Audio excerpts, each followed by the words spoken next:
comprend pas forcément ce qui est en train de se passer. On voit des gilets jaunes, on voit des manifestations, on voit des tornades, on voit des virus. On se dit, mais qu'est-ce qui est en train de se passer? Il y a quelque chose, tout s'est donné rendez-vous, il y a une conjonction de plein d'éléments. Alors, on ne va pas y voir une main divine, la nature est en train de... Oui, la nature, elle est le produit de ce qu'on a fait pendant des siècles avec elle. Et en ce moment, on a rendez-vous et avec la nature et avec nous-mêmes, parce que la nature pourra survivre à nous. En revanche, l'humain, s'il n'est plus là, la Terre s'en portera pas plus mal, mais nous n'existerons plus. Donc si on veut continuer à exister, il va être temps en fait, d'accompagner ce changement. C'est d'accompagner le changement, de le penser préalablement et d'en faire une bonne lecture. Alors, vouloir s'agripper à la barre en se disant « je ne lâcherai pas et je vais tenir », c'est illusoire, on ne pourra pas tenir très longtemps. Donc le livre, en fait, donne quelques clés pour expliquer ces changements, pouvoir en fait mieux les percevoir, mieux les comprendre et se rendre compte que nous faisons partie et chacun est touché par une partie du livre forcément, puisque chacun est concerné par chacun des leviers dont il est question dans ce livre. Alors maintenant, le titre, le syndrome du pachyderme, pourquoi? Parce que l'éléphant, quand il est attaché avec sa corde, qu'il est éléphanto, il va tirer une fois, 10 fois, et puis il va créer un conditionnement, il va se dire « je ne peux pas me libérer, je suis là pour toujours ». Bien, l'humain, il pense qu'il est là parce qu'il est né avec ce modèle, il est né avec ses modèles économiques, les modèles politiques, il est né avec il a créé ses conditionnements, et aujourd'hui, il est l'heure tout simplement de poser la chaîne, poser la corde, puisque là, il s'agit d'un éléphant, donc on pose la corde et on se libère. C'est de ça dont parle le livre, et c'est pourquoi il s'appelle « Le syndrome du pachyderme ».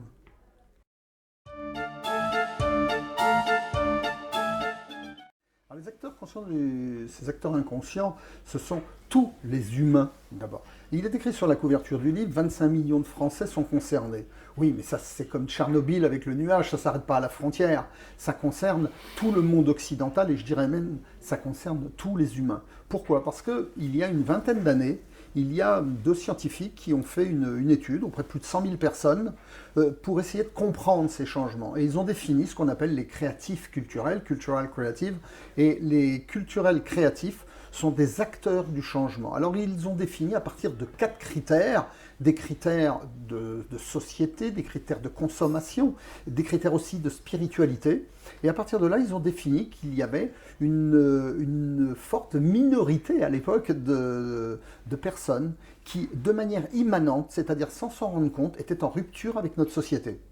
Et depuis 20 ans, le processus s'est accéléré et aujourd'hui, nous sommes dans un point de basculement. Et aujourd'hui, nous avons cette masse critique qui fait qu'on ne peut plus retenir. Donc, ce qui nous retient, qui sont les attachements, ce n'est plus possible de conserver le même système, le même fonctionnement. Et ce n'est pas une conséquence de l'extérieur, c'est une conséquence de l'intérieur. Puisque hommes, femmes, quelle que soit la religion, quel que soit le parti politique, tout le monde est touché par ces mutations. Alors initialement, les 2 chercheurs dont je parlais sur la question précédente s'étaient appuyés sur 4 critères. 4 critères, c'est trop restrictif.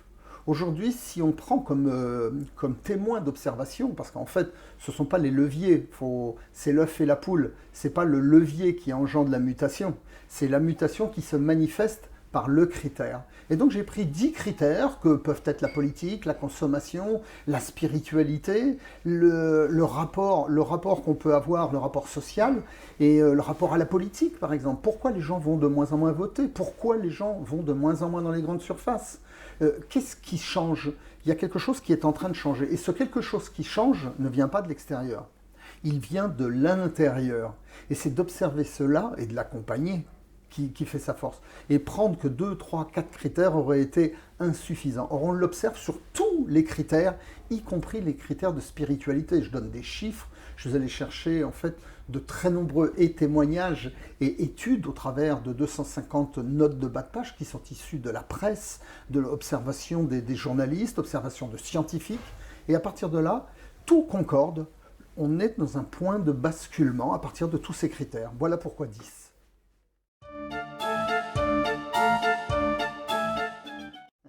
Le monde, en fait, quand on dit le monde qui bascule, le monde ne bascule pas. Entre le lundi matin et le lundi après-midi, s'il y a un basculement, c'est un basculement de société, pas un basculement du monde. Il n'a pas changé. La Terre, elle va garder la même configuration. En revanche, nos perceptions, nos états de conscience, eux, vont basculer. Alors ils vont basculer parce qu'à un moment donné, c'est un peu comme le grain de sable dans le sablier, il monte et à un moment donné, il y a un grain, on ne sait pas lequel, ce qu'on appelle la théorie du chaos. À un moment donné, il y a un grain qui fait tout repartir dans l'autre sens. Et nous, on en a un. C'est un peu comme les modes, on ne sait pas lequel va engendrer la mode du pantalon à pattes d'éléphant, mais il y a un pantalon à pattes d'éléphant qui d'un seul coup va provoquer la mode. Et nous, on va avoir ce basculement. Alors, ce basculement, il me semble qu'il va venir certainement par un dieu. Et ce Dieu, on le connaît tous, on se prosterne devant lui au quotidien, il est devenu notre Dieu suprême, il s'appelle l'argent. Et il s'infiltre partout, il est partout, on est à son service. Et c'est par le Dieu argent. Et je ne pense pas que ce soit par le Dieu argent en tant que tel, parce que le Dieu argent n'a d'existence que par le pouvoir qu'on lui donne. Mais le Dieu argent par ses structures. Et ces structures, aujourd'hui, elles reposent sur une entité, c'est le système financier, qui est devenu unique. Et un autre système, un ou plusieurs, puisqu'en fait, ce n'est pas forcément un système contre l'autre. C'est une multitude de systèmes qui, à un moment donné, vont venir et faire basculer ce système ou venir au secours de la finance. Parce qu'il est possible que la finance explose toute seule, qu'elle n'ait pas besoin de nous. C'est déjà arrivé et ça peut très bien arriver dans très très peu de temps.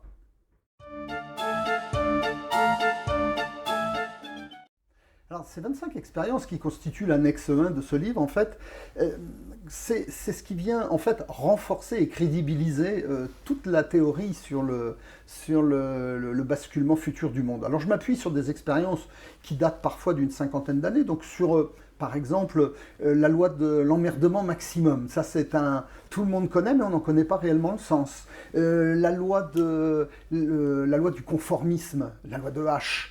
Le conformisme, comment les individus se conforment à la doxa, à un groupe supérieur, pourquoi on le fait. Ça permet de comprendre. Parce qu'en fait, toutes ces expériences mises bout à bout sont intéressantes. Par exemple, la soumission à l'autorité de Stanley Milgram.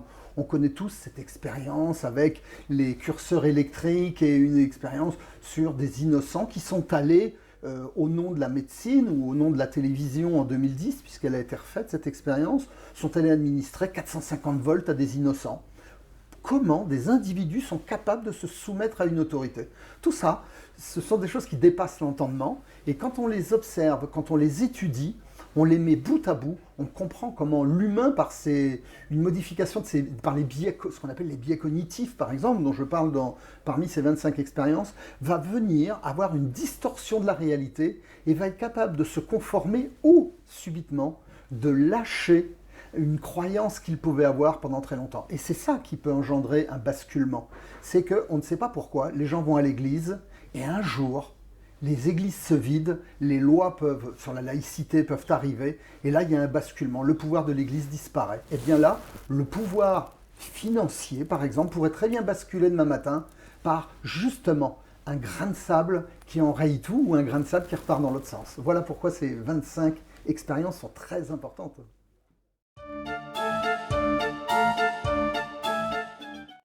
Oui, il existe, et il a existé dans l'histoire de multiples fois, des alternatives financières. C'est quoi l'alternative financière? C'est que si vous regardez bien, aujourd'hui vous avez un opérateur téléphonique qui ne vous plaît pas, vous en appelez un autre, et vous allez avoir un autre système. Vous n'êtes même pas obligé d'avoir le même système de téléphonie que celui qui vous est proposé. Vous avez plusieurs systèmes de communication. Si vous avez besoin de travailler demain, quel est le système qui permet la contrepartie du travail? C'est forcément l'argent. Personne ne travaille sauf pour les bénévoles, mais même quand on travaille pour faire un don, ça se fait en argent. Tout ce qui est argent aujourd'hui est géré par l'État et par la banque. Et parfois, les deux sont réunis sous la même entité. Donc, ce système est devenu unifié. Nous n'avons plus de choix. Si vous êtes banni d'un système financier, vous n'avez plus d'existence. Et ça, ce n'est pas supportable. On a eu besoin de cela pendant certainement quelques temps, mais aujourd'hui on a besoin d'une multiplicité, d'un système, un écosystème économique, de l'écoéconomie. Et donc, dans l'ouvrage, dans le syndrome du pachyderme, je présente une alternative, je dis bien une, puisque je l'ai testé auprès de centaines d'entreprises, avec des milliers de transactions, et ce système permet de remplacer, donc c'est une proposition alternative, permet de remplacer le système financier actuel.